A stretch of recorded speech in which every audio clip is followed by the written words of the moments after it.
Bago ang lahat pa-like, follow and share. Ang wastong pagkain ay susi sa isang malusog na pamumuhay. Unahin ang mga pagkaing mayaman sa nutrisyon tulad ng prutas at gulay. Ipinapakita ng mga pag-aaral na ang iba't ibang kulay ng mga prutas at gulay ay nagdadala ng iba't ibang mahahalagang sustansya na kailangan ng iyong katawan.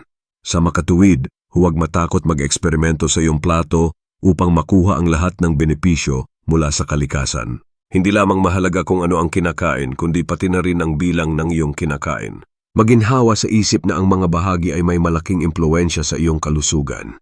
Subukan ang pag-serving ng mas maliliit na bahagi at unti-unting dagdagan ito habang nakikinig sa kung ano ang sinasabi ng iyong katawan. Mahalaga ring isaalang-alang ang tamang oras ng pagkain. Ang pagtatanim ng nakakapagpuno na ugali tulad ng almusal ay maaring magbigay ng magandang simula sa iyong araw.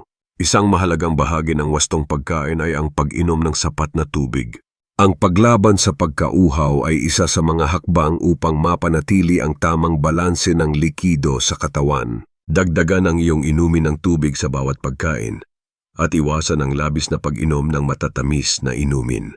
Ang mga simpleng hakbang na ito ay makakatulong sa iyong makamit ang iyong layunin sa malusog na pagkain. Sa kabuuan, ang pagkain ng tama ay nangangailangan ng tamang kaalaman at disiplina. Sa pamamagitan ng pagsasama-sama ng malusog na mga sangkap, tamang bahagi at sapat na pagkonsumo ng tubig, maaari kang makakamit ng mas malusog na katawan at isip. Simulan ang iyong paglalakbay ngayon at yakapin ang isang mas masaya at mas malusog na buhay. Kasi Rewel Taga Romblon.